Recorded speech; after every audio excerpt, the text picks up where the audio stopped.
13. Un encuentro inesperado. Despierta, Diyori. Despierta, Volante. Se escuchó la voz de Polly. Se ha convertido en un árbol de caramelo. Y es la mañana más preciosa que he visto. El bajo sol matinal atravesaba con sus rayos el bosque y el pasto brillaba gris con el rocío y las telarañas parecían de plata. Junto a ellos había un pequeño árbol de madera muy oscura, más o menos del tamaño de un manzano.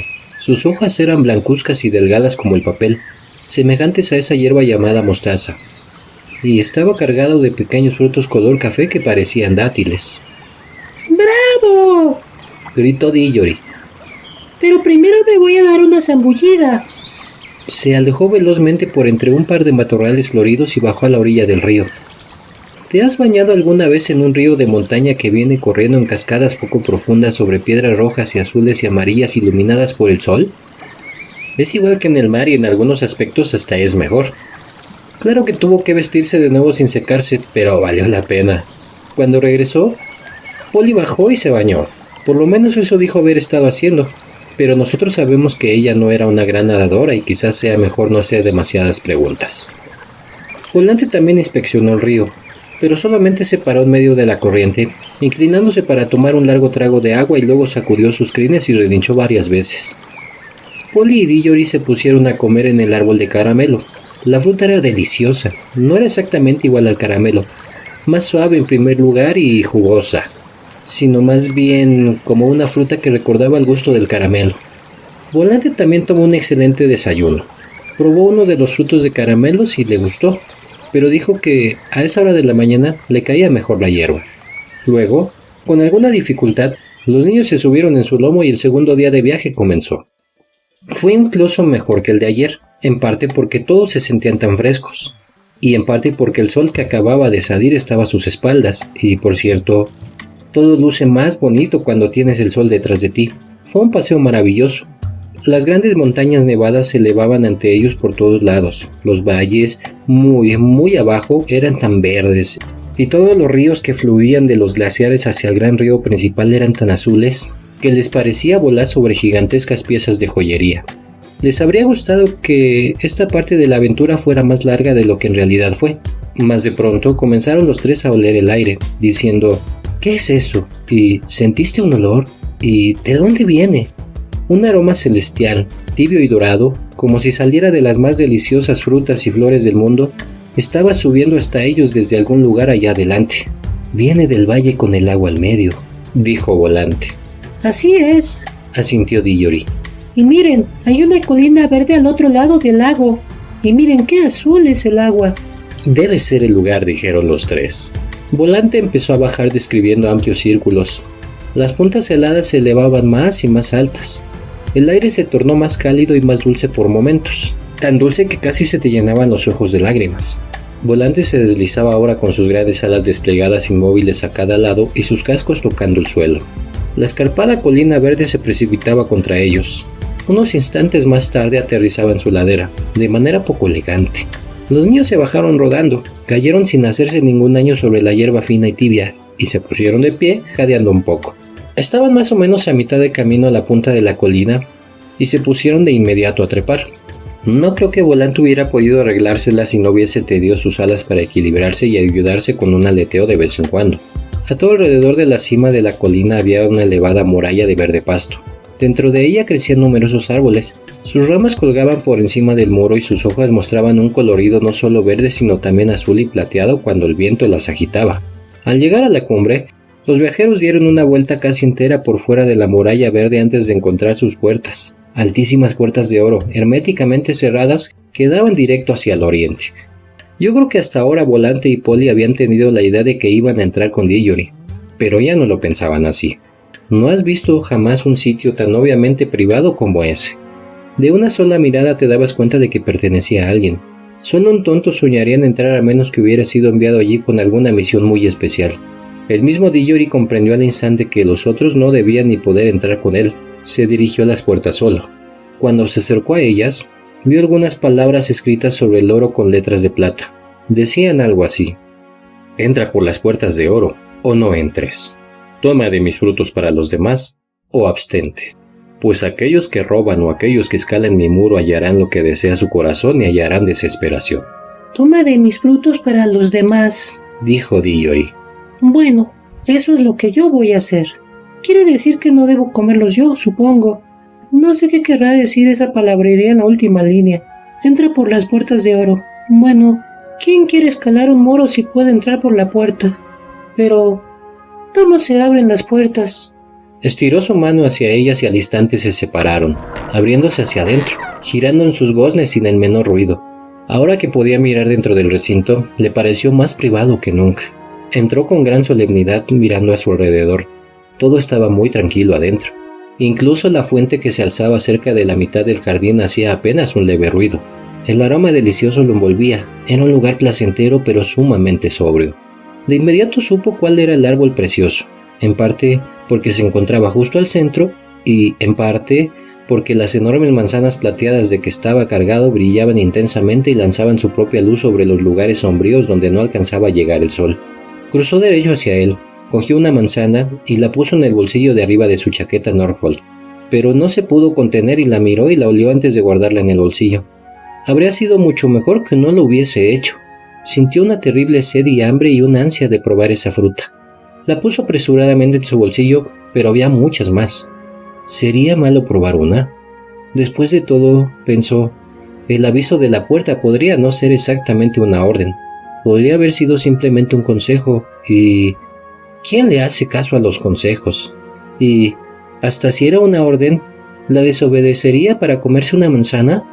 Ya había obedecido la parte sobre tomar una para los demás. Mientras pensaba en todo esto, miró hacia arriba por casualidad a través de las ramas, hacia la copa del árbol.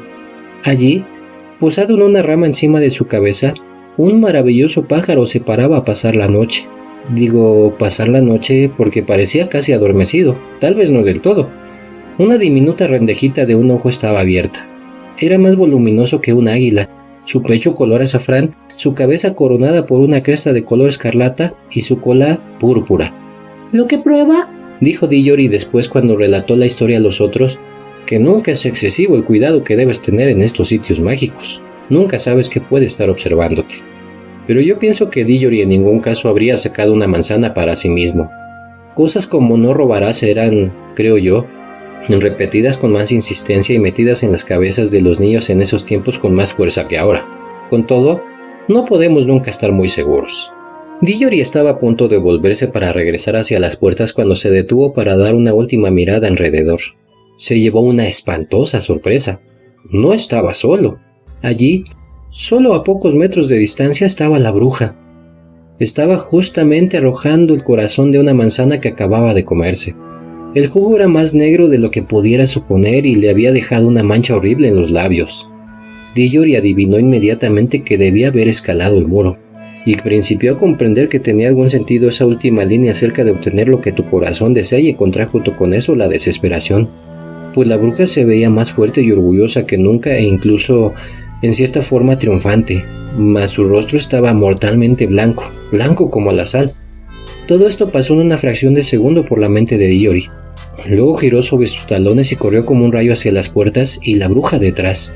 En cuanto salió, las puertas se cerraron tras él por sí solas. Eso le dio una ventaja, pero no por mucho tiempo. Cuando iba llegando donde estaban los demás, gritándoles: ¡Rápido, Polly, súbete! ¡Levántate, volante! Ya la bruja escalaba el muro o saltaba por encima y lo seguía muy de cerca nuevamente. ¡Quédate donde estás!, le gritó Diyori dando vuelta su cara hacia ella. ¡O desapareceremos! ¡No te acerques ni un paso más! Muchacho estúpido, dijo la bruja. ¿Por qué huyes de mí? No pretendo hacerte ningún daño. Si no te detienes a escucharme ahora, te perderás algunas cosas que es necesario saber para que seas feliz toda tu vida. Pero no quiero oírlas, gracias, replicó Diyori, pero lo hizo. Conozco la misión que te ha traído aquí, continuó la bruja. Pues era yo la que estaba cerca de ti anoche en los bosques y escuché todas tus deliberaciones. Has arrancado una fruta ya en el jardín, la tienes en tu bolsillo, y la vas a llevar de vuelta, sin probarla, al león para que él se la coma, para que él la use. Ingenuo. ¿Sabes qué es ese fruto? Te lo diré. Es la manzana de la juventud, la manzana de la vida. Yo lo sé, pues la he probado y ya estoy segura sintiendo tales cambios en mí y estoy segura de que jamás envejeceré ni moriré. ¡Cómela! Muchacho, cómela y tú y yo viviremos para siempre y seremos el rey y la reina de todo este mundo. O del tuyo si decidimos regresar a él. No, gracias, respondió Diyori. No sé si me gustaría tanto seguir viviendo y viviendo después de que toda la gente que conozco haya muerto. Prefiero vivir un tiempo normal y morirme e ir al cielo. Pero, ¿qué hay con esa madre tuya a quien dices querer tanto? ¿Qué tiene ella que ver con esto? Preguntó Diyori. ¿No entiendes, estúpido? Que un solo mordisco de esa manzana la sanaría. La tienes en tu bolsillo. Estamos aquí solos y el león está lejos. Usa tu magia y regresa a tu propio mundo. Un minuto más tarde puedes estar al lado de tu madre dándole la fruta. Y en 5 minutos verás cómo recupera los colores. Te dirá que ya no siente dolor. Enseguida te dirá que se siente más fuerte. Luego se dormirá. Piensa en eso. Horas de tranquilo sueño natural. Sin dolor. Sin medicamentos. Al día siguiente todos dirán que se ha recuperado maravillosamente. Pronto estará absolutamente sana de nuevo. Todo se arreglará e irá bien otra vez. Tu hogar volverá a ser un hogar feliz. Serás como todos los demás niños. ¡Oh! Exclamó Diyori, jadeando como si le doliera algo, y se llevó la mano a la cabeza, porque sabía que tenía ante él la más terrible elección que hacer. ¿Qué ha hecho el león por ti alguna vez para que quieras ser su esclavo? Preguntó la bruja. ¿Qué puede hacer por ti una vez que estés de regreso en tu mundo? ¿Y qué pensaría tu madre si supiera que pudiste haberla liberado de sus dolores y haberle devuelto la vida y haber impedido que a tu padre se le rompiera el corazón? Y que no lo hiciste. Que preferiste hacer de mensajero de un animal salvaje en un mundo extraño con el cual no tienes nada que ver. Yo no creo que él sea un animal salvaje, contestó Diyori con voz entrecortada. Él es... no sé. Entonces es algo mucho peor, dijo la bruja. Mira lo que ha hecho ya contigo.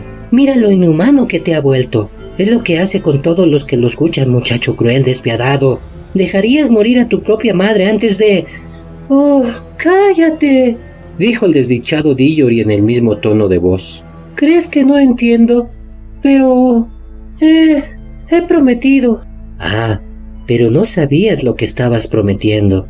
Y nadie aquí te puede aconsejar. A mi misma madre, dijo Diyori, encontrando con dificultad las palabras. No le agradaría. Terriblemente estricta en cuanto al cumplimiento de las promesas. Y no robar. Y todas esas cosas. Ella me diría que no lo hiciera sobre la marcha si estuviera aquí. Pero no es preciso que lo sepa nunca, dijo la bruja, hablando en un tono mucho más dulce del que podrías pensar que usaría alguien con una cara tan cruel. No le dirías cómo obtuviste la manzana. Tu padre no necesita saberlo. Nadie en tu mundo tiene por qué saber nada acerca de toda esta historia. Tampoco es necesario que te lleves de vuelta a la niñita, ¿no es cierto? Allí fue donde la bruja cometió su fatal error. Claro que Diyori sabía que Polly podría irse con su propio anillo igual que él podría hacerlo con el suyo, pero al parecer la bruja no sabía esto, y su bajeza al sugerir que abandonara a Polly hizo que, repentinamente, todas las demás cosas que la bruja había dicho sonaran falsas y huecas. Y aún en medio de todo su sufrimiento, su mente se aclaró de súbito, y dijo con una voz diferente y mucho más fuerte: Mira, ¿qué tienes tú que ver con todo esto? ¿Por qué demuestras tú ese cariño tan inmenso por mi madre tan repentinamente? ¿Qué tiene que ver ella contigo? ¿Qué pretendes? Muy bien, Lish, susurró Polly en su oído. Rápido, vámonos en el acto. No se había atrevido a decir una palabra durante toda la discusión porque, entiéndeme, no era su madre la que estaba por morir. ¡Arriba entonces!, dijo Diyori, empujándola encima del lobo de volante y trepando después él mismo con toda la rapidez que pudo. El caballo desplegó sus alas.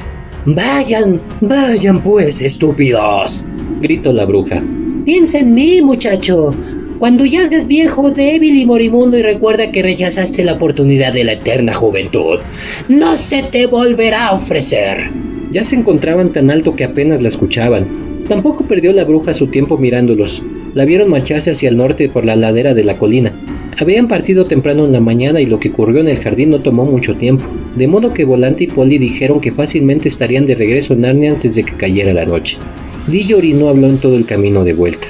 y los otros no se atrevían a hablarle. Estaba sumamente triste y no siempre se sentía seguro de haber hecho lo correcto, mas cada vez que se acordaba de las relucientes lágrimas de Aslan, tenía la más plena seguridad. Durante todo el día el caballo voló sin parar, incansablemente. Fue hacia el este guiándose por el río, atravesando las montañas y volando por sobre las silvestres colinas boscosas, y después por encima de la gran catarata, y siguió hasta donde el imponente acantilado oscurecía con su sombra los bosques de Narnia, hasta que, por fin, cuando el cielo se teñía de rojo tras ellos con la puesta de sol, vio un sitio donde había muchas criaturas reunidas a la orilla del río, y pronto pudo ver a Aslan en medio de ellos. Volante se deslizó hacia abajo, extendió sus 4 patas, cerró sus alas y aterrizó a medio galope. Luego se paró en seco. Los niños desmontaron. Tillori vio que todos los animales, enanos, sátiros, ninfas y otras cosas se apartaban a derecha e izquierda para dejarle el paso. Él se dirigió directamente hacia Aslan, le entregó la manzana y dijo: Te traje la manzana que querías, señor. 14. Plantando el árbol. ¡Bravo!, dijo Aslan con una voz que hizo temblar la tierra.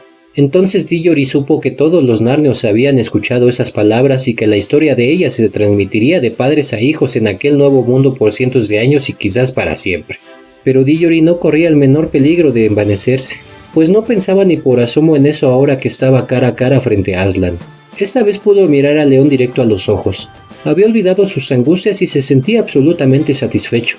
¡Bravo, hijo de Adán!, repitió el león. Has pasado hambre y sed y has llorado por esta fruta.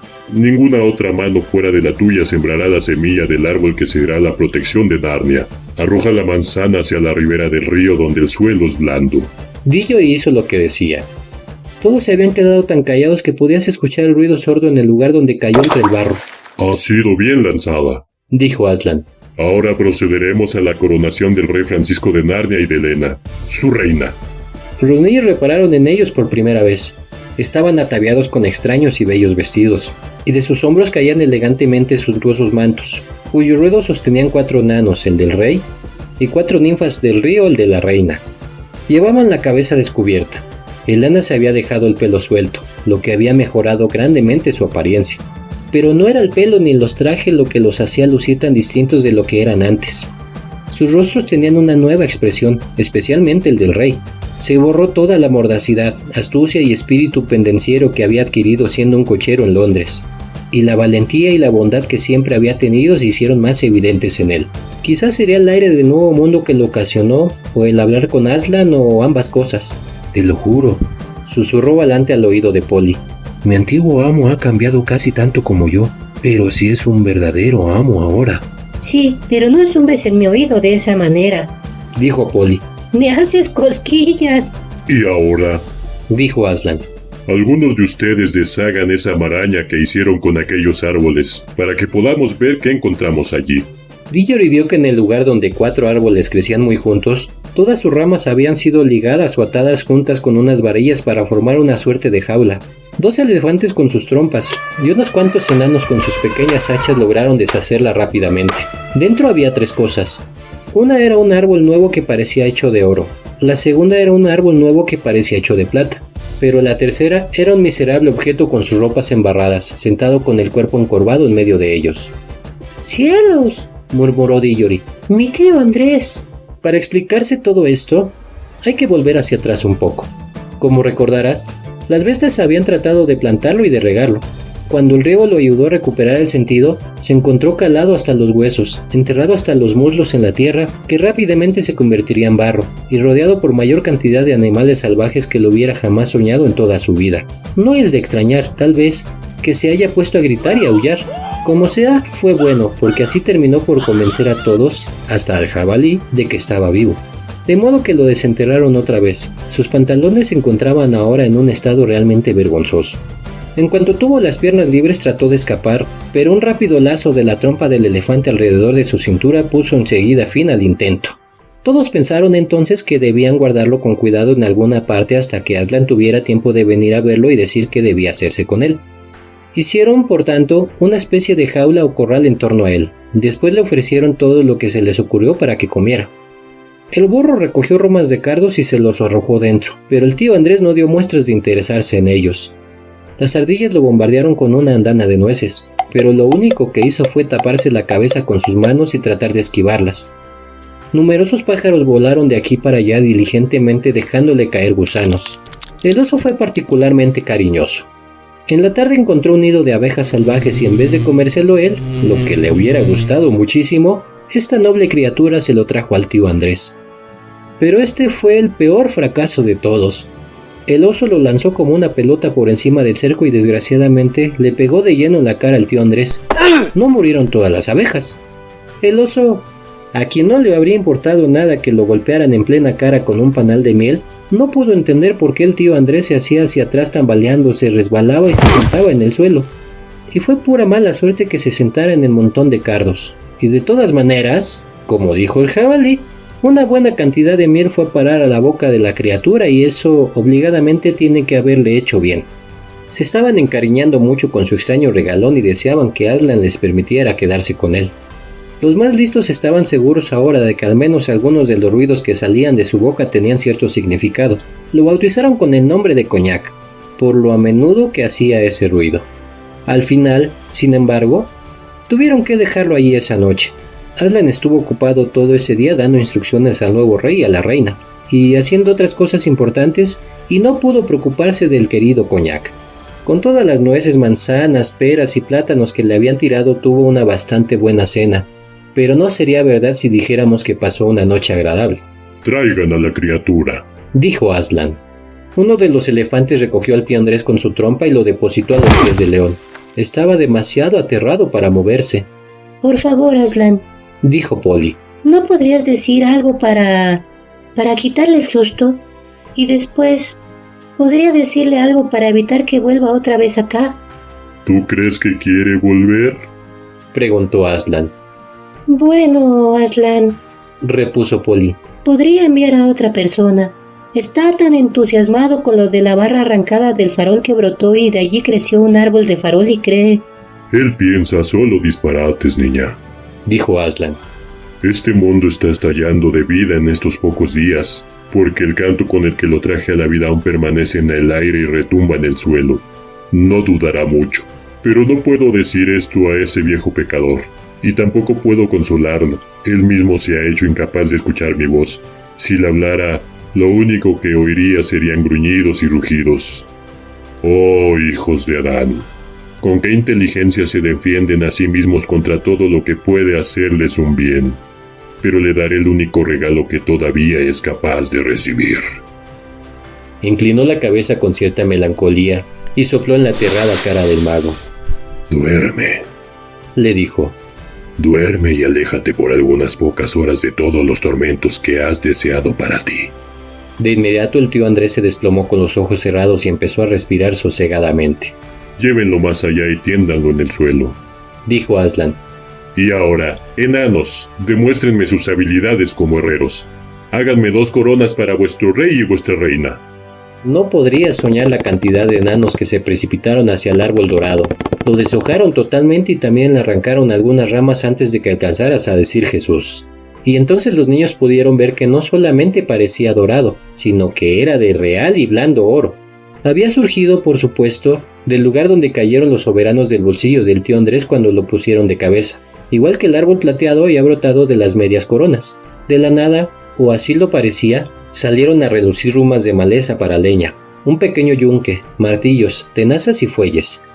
En un minuto, como les gustaba su trabajo a esos enanos, el fuego ardía, los fuelles rugían, el oro se fundía, los martillos tintineaban.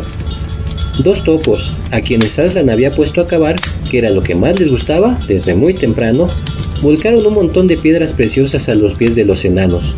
Bajo las hábiles manos de los diminutos herreros, 2 coronas empezaron a tomar forma. No esas cosas pesadas y feas como las modernas coronas europeas, sino unos ligeros, delicados, bellamente labrados cintillos que realmente podías usar y verte más elegante. La del rey tenía rubíes engastados y la de la reina esmeraldas.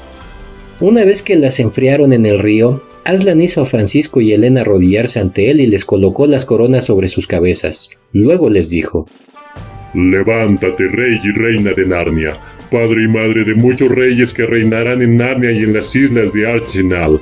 Sean justos y clementes y valerosos. La bendición esté con ustedes.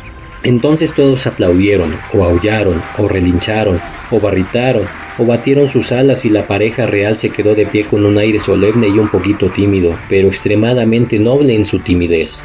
Y cuando Diyori todavía aplaudía, escuchó a su lado la voz profunda de Aslan. Miren. La muchedumbre volvió la cabeza y entonces todos exhalaron un profundo suspiro de asombro y deleite. A poca distancia, sobresaliendo por sobre sus cabezas, vieron un árbol que, con toda certeza, no estaba allí antes.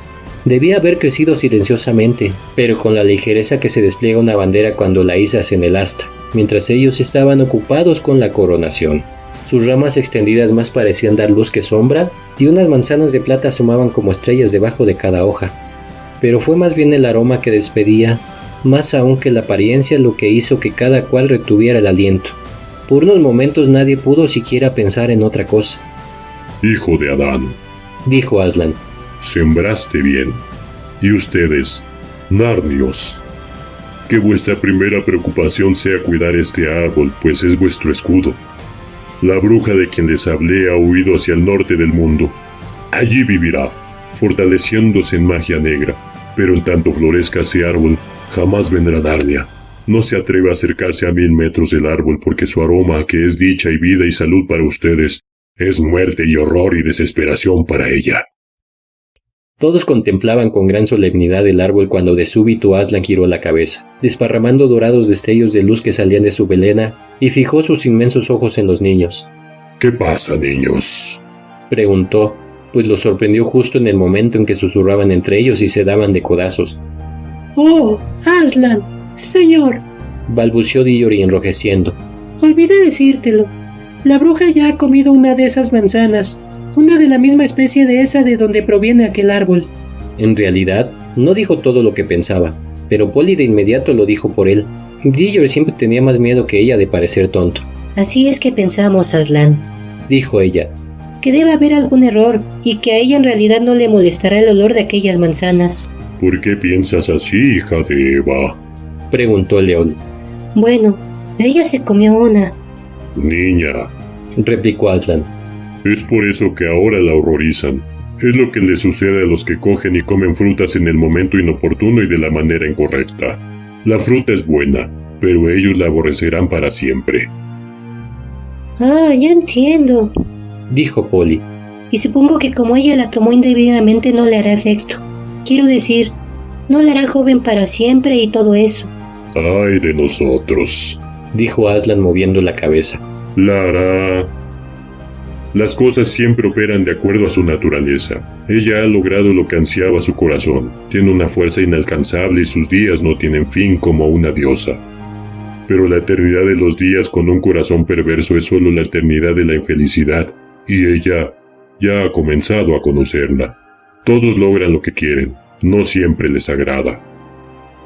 Yo casi comí una también, Aslan, murmuró Diyori. En mi... Sí, en ti sí, hijo, dijo Aslan. Porque la fruta siempre tiene ese efecto. Debe tener efecto, pero no tiene un efecto feliz sobre quien la ha cogido con su propia voluntad. Si cualquier narnio, espontáneamente, hubiera robado una manzana y lo hubiera plantado aquí para proteger a Narnia, protegería a Narnia, pero lo haría convirtiendo a Narnia en otro imperio fuerte y cruel como Charn, no la tierra amable que yo quiero que sea. Y la bruja te tentó para que hicieras algo más, ¿no es así, hijo mío? Sí, Aslan. Quería que llevara una manzana para mi madre. Comprende, pues, que le habría sanado, pero no para tu dicha ni la suya. Llegaría un día en que tanto tú como ella habrían mirado hacia atrás y hubieran dicho que habría sido mejor que ella hubiese muerto de aquella enfermedad. Y Diyori no pudo decir nada, pues las lágrimas lo ahogaban y perdió toda esperanza de salvar la vida de su madre. Pero al mismo tiempo supo que el león sabía lo que hubiese sucedido, y que podían haber cosas mucho más terribles aún que perder por la muerte a alguien a quien quieres. Pero Aslan volvió a hablar. Eso es lo que hubiera ocurrido, hijo, con la manzana robada. No es lo que sucederá. Lo que te doy ahora traerá alegría.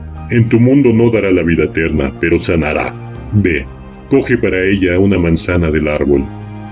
Por unos segundos, Diyori apenas lograba entender. Era como si todo el mundo se hubiera vuelto al revés, y entonces, como alguien en un sueño, fue caminando hacia el árbol, y el rey y la reina lo aplaudían y todas las criaturas también lo aplaudían. Arrancó la manzana, la puso en su bolsillo, luego regresó junto a Aslan. Por favor, Le dijo.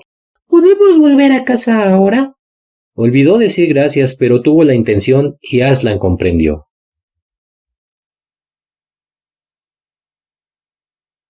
15. El fin de esta historia y el principio de todas las demás.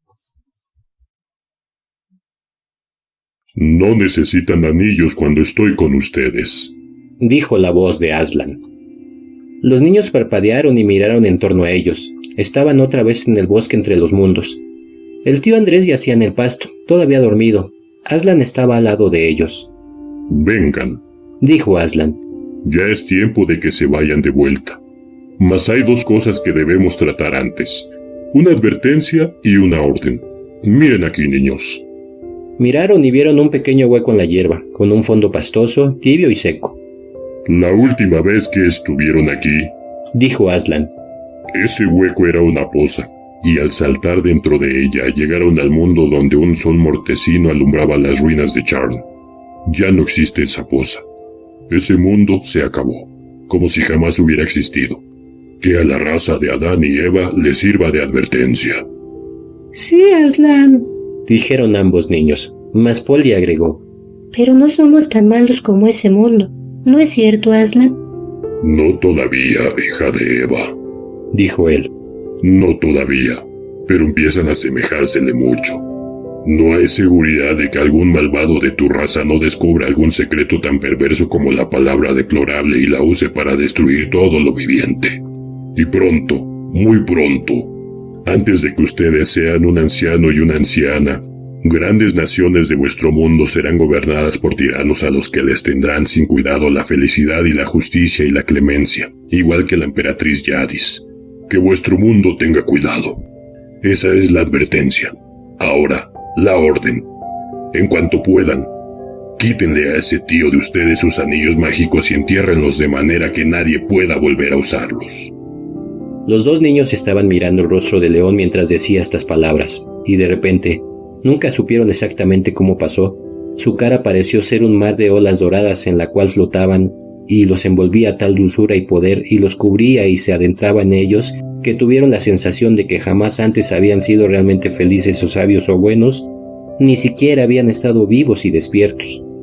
Y el recuerdo de aquel momento no los abandonó nunca, de modo que durante toda su vida, si alguna vez estaban tristes o tenían miedo o rabia, la imagen de toda esa bondad dorada y el sentimiento de que aún estaban allí, muy cerca, justo a la vuelta de la esquina o justo detrás de alguna puerta, volvía a su memoria y les daba la seguridad en lo profundo de sus almas de que todo estaba bien.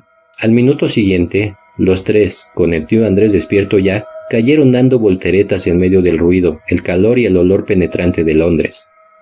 Estaban en la vereda frente a la puerta de la calle de los Ketterley, y fuera de que la bruja, el caballo y el cochero habían desaparecido, todo lo demás era exactamente igual a cuando ellos se fueron. Allí estaba el farol, con un brazo menos, allí estaban los restos del coche de posta y allí estaba el gentío. Todavía comentaban y algunos se arrodillaban junto al policía herido, diciendo cosas como «Está volviendo en sí», o ¿Cómo te sientes ahora, mi viejo? o La ambulancia llegará en un periquete. ¡Caracoles! pensó Dillori. Creo que durante toda la aventura acá no ha pasado el tiempo. La mayoría de la gente buscaba frenética a Yadis y al caballo. Nadie prestó atención a los niños, pues nadie los vio irse ni nadie se dio cuenta de que hubieran regresado. En cuanto al tío Andrés, tanto por el estado de sus ropas como por la miel en su cara, nadie habría podido reconocerlo. Afortunadamente la puerta de la calle de la casa estaba abierta y la criada seguía parada en el portal gozando de la diversión. ¿Qué día estaba pasando esa muchacha? Y los niños no tuvieron ningún problema en hacer entrar apresuradamente al tío Andrés a la casa antes de que nadie pudiera preguntar nada. Él corrió escalera arriba antes que los niños. Al principio, ellos temieron que se dirigiera a su desván y pretendiera esconder los restantes anillos mágicos, pero no tuvieron de qué preocuparse. En lo que iba pensando era en la botella dentro del ropero. Desapareció en el acto en su dormitorio y cerró la puerta con llave. Cuando volvió a salir, en lo que no tardó mucho, vestía su bata de levantar y se fue derecho al baño.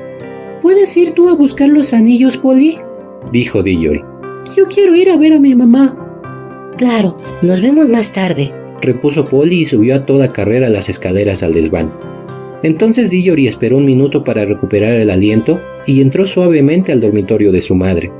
Y ahí estaba ella tendida, como la había visto tantas otras veces, apoyada en las almohadas, con una cara pálida y macilenta que te hacía llorar al verla. Dillory sacó de su bolsillo la manzana de la vida, y tal como la bruja ya parecía distinta cuando la veías en nuestro mundo en vez de en el suyo propio, así la fruta de aquel jardín montañoso se veía también diferente.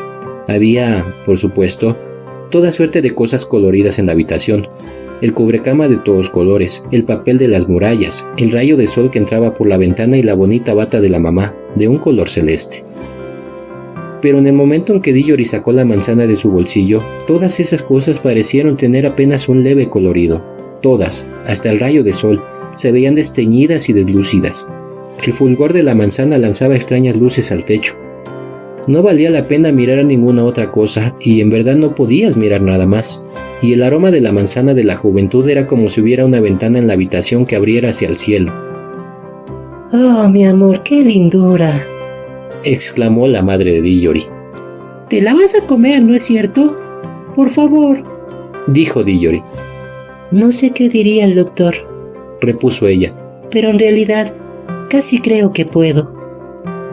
Él la peló y la cortó y se la dio pedazo a pedazo, y tan luego terminó de comerla, ella sonrió y su cabeza descansó en la almohada y se durmió. Un verdadero, natural y tranquilo sueño, sin ninguna de esas desagradables medicinas que era, como sabía Dillory, lo que ella más necesitaba en el mundo. Y ahora estaba cierto de que su cara se veía un poquito diferente. Se inclinó y la besó con gran suavidad y salió silenciosamente de la habitación. Con la ilusión en su alma, se llevó el corazón de la manzana. Durante todo ese día, cada vez que miraba las cosas que lo rodeaban y veía lo comunes y sin magia que eran, casi no se atrevía a tener esperanzas, pero cuando recordaba la cara de Aslan, sí esperaba. Esa tarde enterró el corazón de la manzana en el jardín de atrás. A la mañana siguiente, cuando vino el doctor a hacer su visita de rutina, Dillory se inclinó por encima de la baranda de la escala para escuchar. Oyó que el doctor salía con la tía Letty y le decía: Señorita Kitterly, este es el caso más extraordinario que he visto en toda mi carrera médica. Es como un milagro. No le diré nada al niño todavía, no quiero que se haga falsas ilusiones, pero en mi opinión... Entonces su voz empezó a hacerse demasiado baja para poder escucharla. Aquella tarde bajó al jardín y silbó la señal secreta que habían acordado con Polly. Ella no había podido volver el día anterior. ¿Cómo te fue?, dijo Polly, asomándose por encima de la muralla. Quiero decir, con tu madre. creo que todo irá bien. Repuso Dillory. Pero si no te importa, prefiero no hablar de eso todavía. ¿Qué pasó con los anillos? Ya los tengo. Dijo Polly. No te preocupes, todo está bien. Estoy usando guantes. Vamos a enterrarlos. Sí, vamos. Puse una marca en el lugar donde enterré ayer el corazón de la manzana. Entonces Polly pasó por sobre la tapia y juntos fueron a ese lugar. Pero por lo que ocurrió, Dillory no habría tenido necesidad de marcar el sitio. Algo estaba brotando ya. No crecía dejándote verlo crecer como lo habían hecho los árboles nuevos en Narnia, pero ya sumaba bastante del suelo. Con una paleta enterraron todos los anillos mágicos en un círculo a su alrededor. Cerca de una semana después se tuvo la seguridad de que la madre de Dillory estaba mejorando. 15 días más tarde ya estaba en condiciones de sentarse afuera en el jardín, y un mes después la casa entera se había transformado en un lugar distinto. La tía Letty hacía todo lo que a su hermana le gustaba. Se abrieron las ventanas, se corrieron las sucias cortinas para dar más luz a las habitaciones, había flores frescas por todas partes y cosas más agradables para comer, y se afinó el viejo piano y la mamá volvió a cantar otra vez y jugaba tanto con Dillory y Polly que la tía Letty dijo: Palabra, Mabel, que eres la más niña de los tres. Cuando las cosas van mal, verás que por lo general se descomponen durante cierto tiempo, pero cuando las cosas principian a ir bien, a menudo se van haciendo cada vez mejores. Luego de aproximadamente 6 meses de esta vida encantadora, llegó una larga carta del papá desde India, que traía maravillosas noticias. Había muerto el anciano tío abuelo Kirk y esto significaba, al parecer, que él era ahora inmensamente rico. Iba a retirarse y volvía de la India para siempre jamás. Y la enorme casa de campo, de la que Dillory oyó hablar toda su vida y que jamás había visto, sería su hogar de ahora en adelante. La gran casa con las armaduras, los establos, los caniles, el río, el parque, los invernaderos, los viñedos, los bosques y las montañas al fondo. Por eso Dillory se sentía absolutamente seguro, igual que tú, de que todos iban a vivir felices para siempre. Pero a lo mejor tú querrás saber un par de cosas más. Polly y Dillory fueron siempre grandes amigos y ella venía casi todas las vacaciones a quedarse con ellos en su preciosa casa de campo. Y ahí aprendió a montar y a nadar y a lechar vacas y a cocinar y a escalar. En Narnia las bestias vivieron en gran paz y alegría y ni la bruja ni ningún otro enemigo vino a causar problemas en esa tierra agradable durante muchos cientos de años. El rey Francisco y la reina Elena y sus hijos vivieron muy felices en Narnia y su segundo hijo llegó a ser rey de Archenal. Los muchachos se casaron con las ninfas y las muchachas se casaron con los dioses de los bosques y con los dioses de los ríos. El farol plantado por la bruja, sin saberlo, iluminaba día y noche la selva de Narnia, y el lugar donde se levantaba llegó a ser llamado el páramo del farol. Y cuando, cientos de años más tarde, otra niña de nuestro mundo llegó a Narnia en una noche de nevazón, encontró esa luz aún brillando, y esa aventura estaba, de cierta manera, conectada con la que les he contado recién. Fue así. El árbol que brotó de la manzana que Dillory plantó en el jardín de atrás, vivió y creció hasta convertirse en un árbol magnífico. Al crecer en el suelo de este mundo, alejado del sonido de la voz de Aslan y del aire joven de Narnia, no dio manzanas que pueden hacer revivir a una mujer moribunda como la madre de Dillory había revivido, pero en cambio dio manzanas mucho más lindas que todas las de Inglaterra, y te hacían mucho bien, aunque no eran totalmente mágicas, pero en su interior, dentro de su propia savia, el árbol, por así decirlo, nunca olvidó a aquel otro árbol en Narnia al que pertenecía. A veces se movía misteriosamente cuando no había viento. Yo creo que cuando ocurría esto era que había grandes ventarrones en Narnia y el árbol inglés temblaba porque, en ese momento, el árbol narniano se sacudía y oscilaba en medio de un fuerte vendaval del sudoeste. Sin embargo, como fuere, más tarde se probó que todavía había magia en su madera, pues cuando Dillory era ya de mediana edad y un famoso sabio, un profesor y un gran viajero en aquel tiempo, y era propietario de la antigua casa de los Kitterly, hubo una gran tormenta en todo el sur de Inglaterra que derribó el árbol. No pudo soportar que fuera simplemente trozado para hacer leña, e hizo fabricar con parte de la madera un ropero que puso en su gran casa de campo. Y aunque él mismo no descubrió las propiedades mágicas de aquel ropero, alguien lo hizo. Ese fue el principio de todas las idas y venidas entre Narnia y nuestro mundo, que puedes leer en otros libros. Cuando Dillory y su familia se fueron a vivir a la gran casa de campo, se llevaron al tío Andrés para que viviera con ellos, pues el padre de Dillory dijo: «Tenemos que tratar de mantener al viejo apartado del mal, y no es justo que la pobre tía Letty tenga que cargar siempre con él». El tío Andrés no volvió nunca más a ensayar su magia en todo el resto de su vida. Había aprendido la lección, y en su vejez se puso más agradable y menos egoísta de lo que había sido antes. Pero siempre le gustaba llevar a las visitas al salón de billar para contarles historias acerca de una misteriosa dama, de gran familia real, extranjera, con quien había paseado por Londres. «Tenía un carácter endemoniado», decía, «pero era una mujer divina, señor. Una mujer divina».